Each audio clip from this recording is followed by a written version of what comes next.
Right, okay, so one of the first things we want to do when we're learning single Chi Sau stationary is to understand why we're doing these movements, why we position our arms in a certain way, and most importantly, why we're changing shapes and why we're doing what we're doing. Just because learning how to do a couple of sequences and looking like Wing Chun practitioners is not really going to do us any good when you come to touch hands with other Wing Chun practitioners. So, we're going to focus on the purpose of the basic roll and just one of the changes. There's about 6 or 7 changes that we generally work with. We're doing it stationary, but you can do these with footwork as well. So if we go in this position, generally what you want is a Bong Sau positioned in the middle of the body. So you want this bone on the center line. Then what you want to do is you want to have your elbow low. I don't want to punch to the head.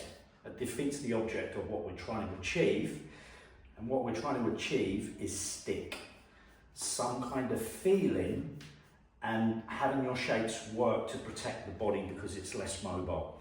So the first thing we need to develop is how do we move? So from this position, Andy's intention in dropping to Bong Sau is to lose stick. Would you agree?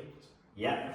So when he tries to lose stick, I'm going to try and maintain stick by smothering and controlling the arm, because that's the purpose, the intention behind the Foot Sau, which is to contain or to control. Yeah. So if we go back into the Bong, what I want to do is when he drops, I want to smother and I want to stick. And generally what Andy wants to do, he's got a good position. He can keep the hand nice and relaxed, but he wants to shadow my arm and have this thumb rubbing against my arm. Like so. You don't want to drop too low because I will hit forward. And when the elbow's close into the centre line, you're exposed anyway. In addition to that, when you become more advanced at Chi Sau, you don't actually have the wrist or the elbow on the centre line in single stick. You can actually move it out. So we go back to the Bong Sau position. First intention is Andy drops and I smother. So I'm waiting for him. Then from this position, I'm waiting for him again to strike, in which case I'm going to do the jump Sau. Now he has to wait for me. What he doesn't do is chase back. He actually just lifts the Bong Sau directly, vertically, straight up. So from that position, just form your Bong Sau and it just lifts up. It doesn't come back, because if I'm faster than you, you'll be chasing it. So the actual roll looks like this. You drop, I smother and stick, he strikes and I control with the jump. Then I punch forward and he lifts up and he tries to uproot me. That's what you're trying to do, because when people are off balance, that's when you're going to hit the person.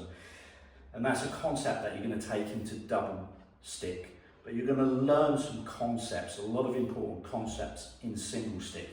So we're here, you drop, I smother, and then I jump. Then he waits for me, I punch, and he lifts up, he uproots me, or puts me off balance, he drops, and that's the basics of the roll. So from this position, I can wait for as long as I want to, just because it's a drill and it's a roll.